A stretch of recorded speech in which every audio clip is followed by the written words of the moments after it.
project delivers on time. One of the most effective things you can do as a project manager to effectively manage your plan is to manage the critical path. What's the critical path? The critical path is the path through your project. I've shown here a dependency diagram again that has the longest duration, or that effectively determines the end date for your project. So we see we have three paths through our project. We have a path of 1, 2, 5, and 6, which has a duration of 12. 3 plus 4 plus 3 plus 2. We have another path through our project, which is 1 to 3 to 6, which has a duration of 11. And a final path through our project, which is 1 through 4, which is a duration of 7. So right now, our critical path is 1, 2, 5, and 6. Any change to the duration, any change to the schedule for tasks 1, 2, 5, or 6 will have an impact on our current end date. That is the critical path. As a project manager, you need to ensure that you're watching the critical path daily to ensure that you understand how each task in the critical path is doing, that you're conversing with the team, ensuring that there's nothing going to impact them from being successful completing their project, and that, in fact, our end date will be 12 days from project beginning. So manage the critical path carefully. But realize that there's other paths through the project. Tasks 1, 3 to 6 is very near to the critical path. You need to watch your near critical path tasks very carefully, simply because a unit change of 6 days to 7 days for task 3 would in fact make that path 12 as well, in which case you have 2 critical paths for your project. So if your tasks that are near the critical path, watch them carefully, because if tasks that are near change, in this case by as little as a day, it becomes a critical path shared path. If it changes by 2 days, it in fact becomes a new critical path for your project. Or conversely, if good news happens on 2 or 5 and they drop by a day or they drop by 2 days, it goes from 12 to 10, and again, your new critical path is 1, 3 to 6. So understand what your critical path is, the original 1, 2, 5, 6, and manage it very carefully, ensuring that you're doing everything in your power to ensure each and every one of those tasks complete on schedule or ahead of schedule. Understand what your near critical path tasks are and manage them carefully, because a very small change to any of the tasks that are near the critical path can put them onto the critical path, and then you can't ignore the non-critical path tasks.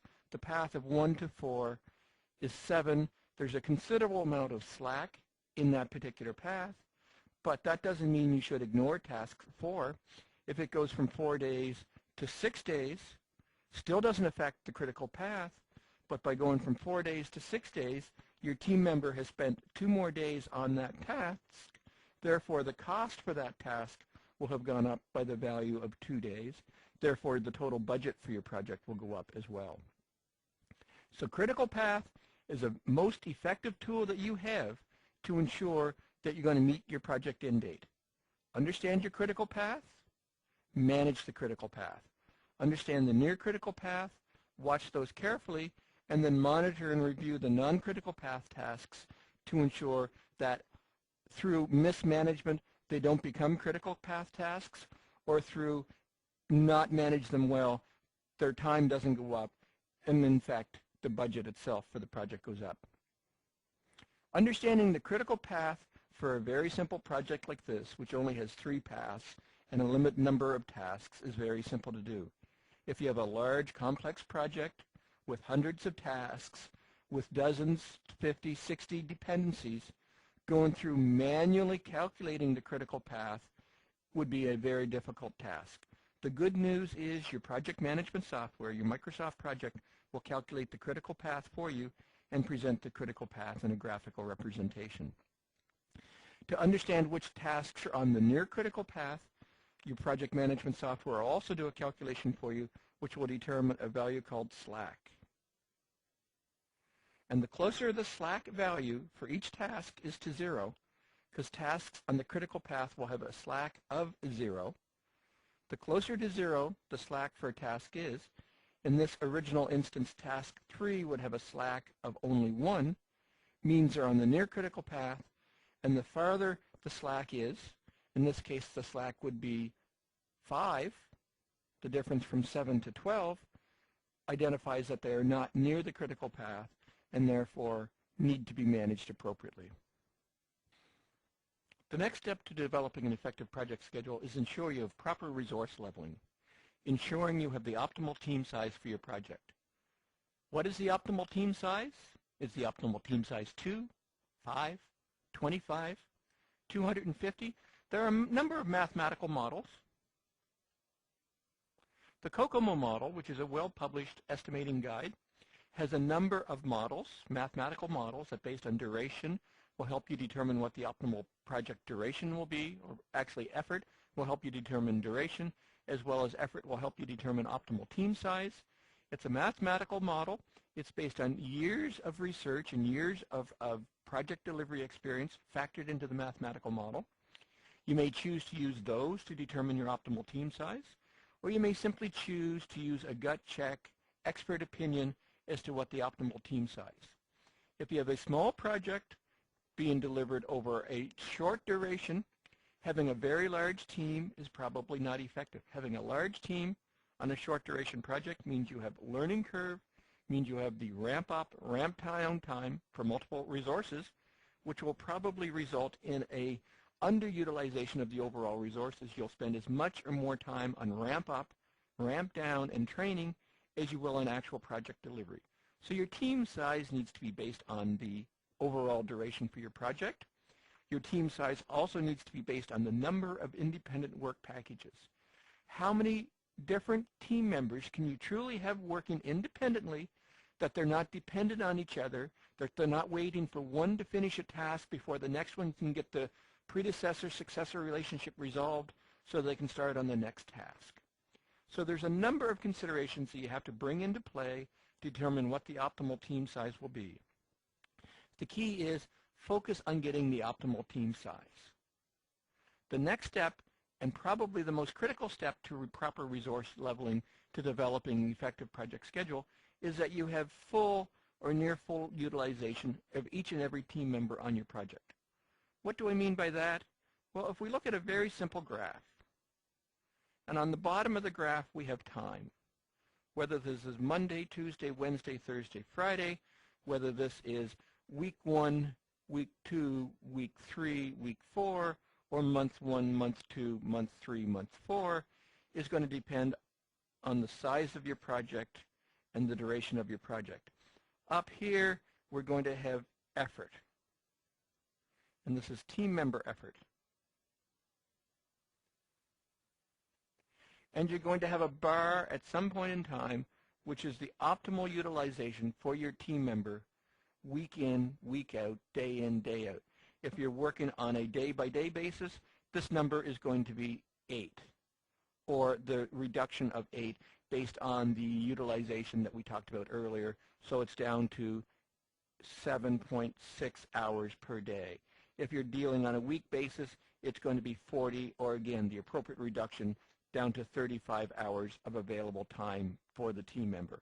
Or if you're working on a month basis, it's going to be 22 average days per month, or again, reduced to the appropriate number of 18.5 available days for your project per unit of time, day, week, month.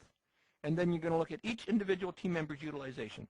And if you have a team member that's flowing along at or about the effective level, that's good team utilization. But if you have a team member who's spiking, that starts off effectively used and then ramps up and becomes way overutilized, is working overtime and then drops off and is working only part-time for a period of the project and then ramps back up and ramps down and is a very spiky, very uncontrolled, if I can use that term, utilization, then that is not proper utilization of your resource. You want your resources at or about the proper utilization level, the 7.6, the 35, the 18.5, the proper availability of the resource to work on your project, and you want the actual graph of their assignment to tasks throughout your project very near to that bar. It doesn't have to match the bar perfectly. It will be virtually impossible to match that bar perfectly, as you will have periods of unavailability due to resource dependencies. You'll have various other issues. Team members may have pre-assigned vacation time and so on. That will make matching the team utilization to the optimal bar impractical, but you want it as close as possible. I believe it's okay to have small periods where they're overutilized to create the project effectively, as long as the overutilizations are balanced by periods of underutilization. That's not saying I'm expecting the team member to work 2 hours of overtime today and knock off 2 hours early tomorrow. That just means on average this will work out that the team member is working on a fully utilized level, and I'm not going to agonize over trying to balance it perfectly. But what I don't want are extended periods of overutilization. This does mean overtime. You should not be building overtime into your project plan. And this means unavailable time. The team member is sitting at their desk, twiddling their thumbs, waiting for work to arrive, waiting for a predecessor task to complete so that they can start their next task. Unproductive use of time, going to consume project budget, and can be demoralizing and very disruptive to overall team spirit. If they see a team member sitting there playing solitaire on their PC, twiddling their thumbs, talking on their phone, interacting with other team members who are busy, this can be very demoralizing and not effective team utilization. So again, focus on full utilization. Try to get your team members to that bar or as close to that bar as possible, and ensure that you have an optimal team size based on the duration of your project, based on the number of interdependencies on your project schedule, to eliminate these periods of underutilization. And if you follow all of these principles, you'll have a good, solid project schedule that will deliver the project in the optimal time frame available. Once you have an effective schedule defined for your project, the next step is to manage it, to control it, to keep it current, to keep it accurate, to keep it reflective of the current project status. The only way to do that is to effectively, diligently manage the progress on each and every task on the project. The only way to do that is to get weekly status from each team member. And on that weekly status from each team member, you want to know by task how much time this week and how much to go.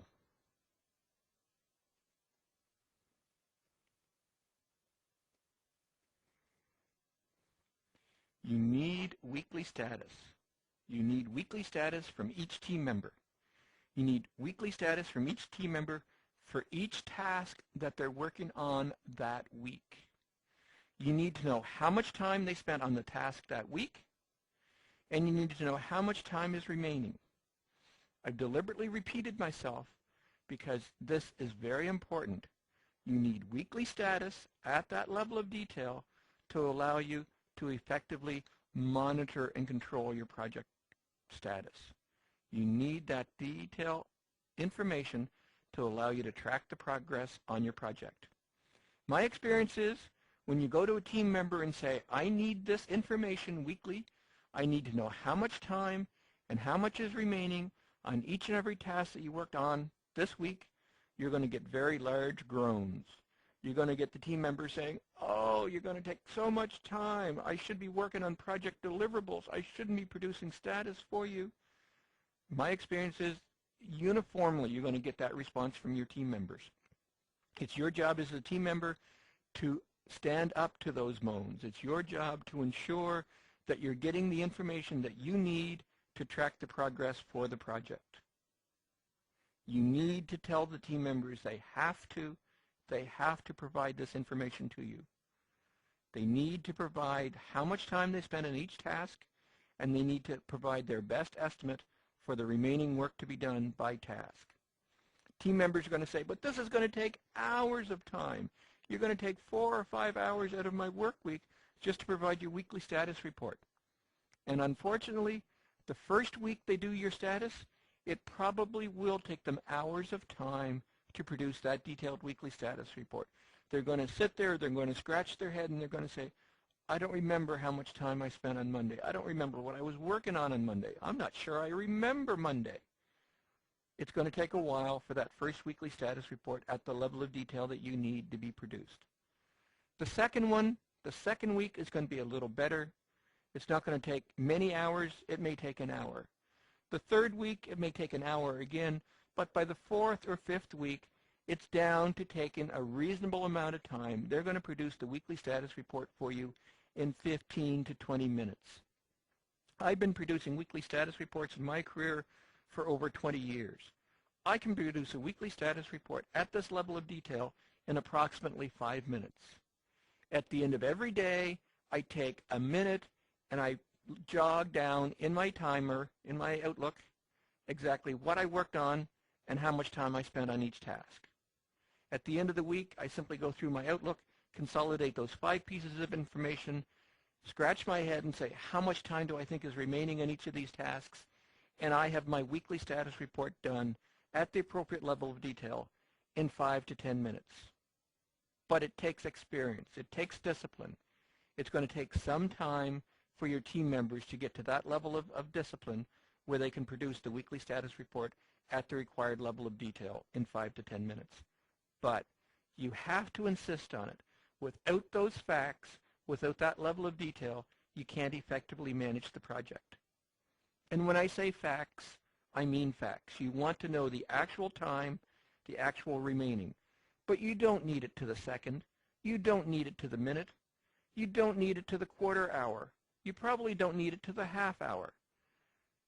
If they simply tell you they spent 6 hours on task A and 8 hours on task B and 12 hours on task C, that's detailed enough. That is factual enough. You don't need to know that it's 12 hours, 6 minutes, and 32 seconds. So you don't want them agonizing over the minutes and the quarter hours. Provide the details at the rounded hour, and it's close enough. That, again, helps accelerate the time if they know that you're happy with hours and that the hours are absolutely based on the best facts they have at hand. It's close enough. So insist on weekly status, insist on how much time per week, insist on how much time remaining per task at an hour level, not at a quarter or a half hour level, and within 2 to 3 weeks, the moaning and groaning will stop, and within 2 to 3 weeks, you will be getting the information that you need to track the progress on your project. Once you get that detailed weekly status from your team members, you need to use that to update the project plan. Take those facts, the actuals, and the estimate to complete, the ETC, and put that into your software. On a team member by team member, on a task by task basis, you're going to update your project plan, your Microsoft project plan. You're going to put the actuals and the remaining estimate to complete into the plan, and you're going to allow the plan to recalculate what your project dates are. It's going to recalculate when each milestone is going to complete, and it's going to recalculate what your new project finish date is going to be. You need to be prepared that when you take the facts and you update the project plan, that the results may not be exactly what you want.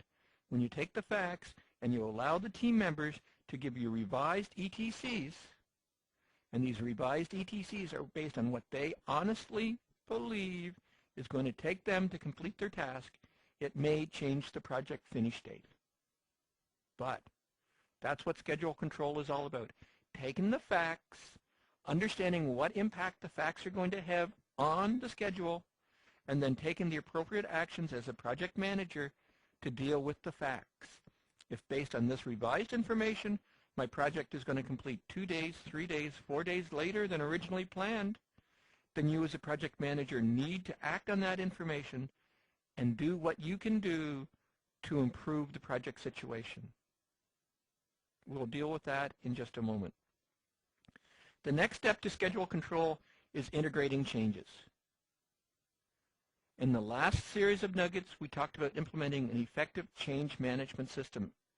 We talked about identifying, documenting, and having all changes to our project approved. When those approved changes have schedule impacts, when those approved changes increase the time, add new tasks to the project, you need to integrate the changes. Again, you need to take those approved changes, focus being the approved changes, and again, update the project plan. Add the approved changes into your approved project schedule and update that and use that to, again, forecast the finish date.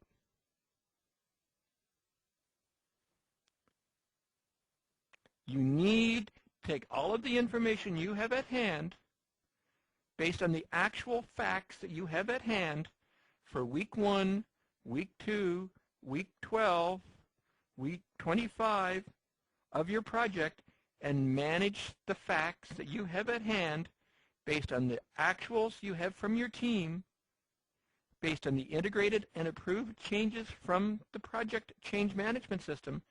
Manage that against your project baseline and take the appropriate project management actions to report on project status, to take the appropriate project management actions to improve the project delivery situation.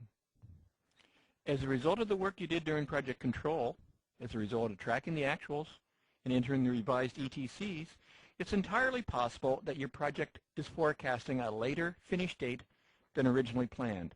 It's time to start to look at what techniques we can apply to compress the schedule. It's time to start looking at what techniques we can apply to try to improve the project end date. These compression techniques can be categorized as fast tracking and crashing. Fast tracking says, what can I do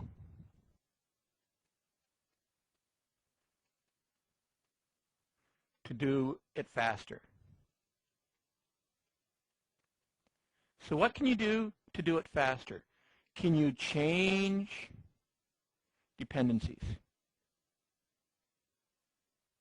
If you look at the various dependencies you have in your network, if you say that C is dependent on B and E is dependent on D, are those in fact true mandatory dependencies? Again, when we were originally setting up the dependencies, I told you to focus on mandatory dependencies, but are they true mandatory dependencies?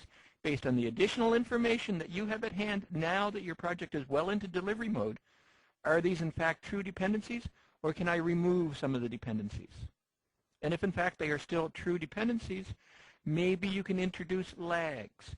Maybe it will be possible to start D 3 or 4 or 5 days earlier than C was originally scheduled to complete.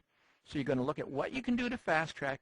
You're going to look at what you can do to do it faster. You're going to look at changing the dependencies, removing dependencies, or adding lag times, or lead times rather, to the dependency network to allow some tasks to start faster. Another thing you can look to do to fast track, can you add resources? If you add extra resources to your project and reassign some tasks to the new resources, does that improve the project delivery end date? If you add resources and start to add resources to specific tasks, so instead of having resource number 1 working exclusively on a task, maybe you can add a peer, a buddy to that task and complete the task faster. Adding resources does not always improve the project delivery situation. Sometimes adding resources will actually change the end date in an unfavorable direction because of the amount of extra interaction, because of extra dependencies. So again, techniques for fast tracking, changing dependencies, adding lead times to dependencies, adding resources may be an effective way to do schedule compression, but doesn't always result in success. Crashing, what can you do to change the environment? Can I add more tools? If I add some productivity tools, if I change the environment within which my team is working, can they do things faster? Adding tools may in fact be a great way to crash the project. But what is the learning curve for the tools? The second I implement the tools into my project, will I in fact get schedule compression, or will there be a learning curve? Will my team get over the learning curve fast enough to achieve the benefits for the tools? Can I in fact change the estimates? And I'm not talking about changing the ETCs that the team member provided, but if you look further out into the project, if you look at tasks that haven't been started, based on the history the project is having, based on the history of success your team members are having, is it realistic to change some estimates of some future tasks? But do this honestly. Do this. I truly, honestly believe that if I reduce the estimate for these future tasks, this reduced, revised estimate is in fact the likely estimate that will be produced, as opposed to just blindly changing the estimates now to produce a more favorable finish date, only to have the estimates rechanged by the team members when they're working on the tasks through the revised ETCs back to the original date, back to possibly even a more pessimistic finish date. So as you're delivering your project and you're encountering project delivery challenges, you need to look at schedule compression. You need to look at fast tracking. What can I do to do it faster? You'll need to look at crashing. What can I do to change the environment? Can I add tools? Can I change the way the project is being delivered? Can I, in fact, change estimates? The key to looking at schedule compression, the key to looking at fast tracking and crashing, is it needs to focus on critical path tasks.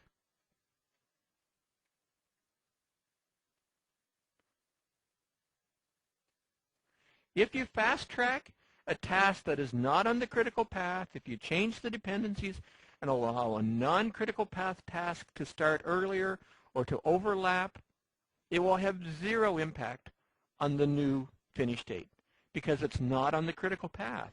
If you crash tasks, if you change the environment for tasks that are not on the critical path, again, it's going to have zero impact on the finish date. So as you're looking at schedule compression, it goes back again to understanding the critical path and focus your fast tracking, focus your crashing on the tasks that are going to impact the finish date. And those are the tasks that are on the critical path. This concludes our series of 2 nuggets on project time management.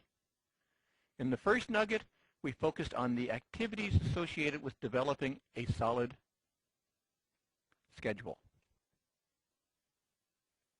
In this nugget, we focused on the activities of managing the schedule. We looked at what a good schedule means, that a good schedule has proper resource loading, that a good schedule allows you to identify and manage the critical path. We looked at the activities necessary to maintain the facts that you need to understand how your schedule is delivering, adding the actual work completed, adding the realistic estimates to complete for each and every task on a week-by-week basis, and then taking the appropriate actions as a project manager to improve any changes to the forecast end date based on tracking the actuals to the project, applying fast tracking, applying crashing techniques against the critical path to try to improve the project delivery situation. It's important to realize that as you apply schedule compression techniques, fast tracking and crashing, you are most likely increasing the risk of overall project delivery. Your original plan is probably the best strategy for successful project delivery.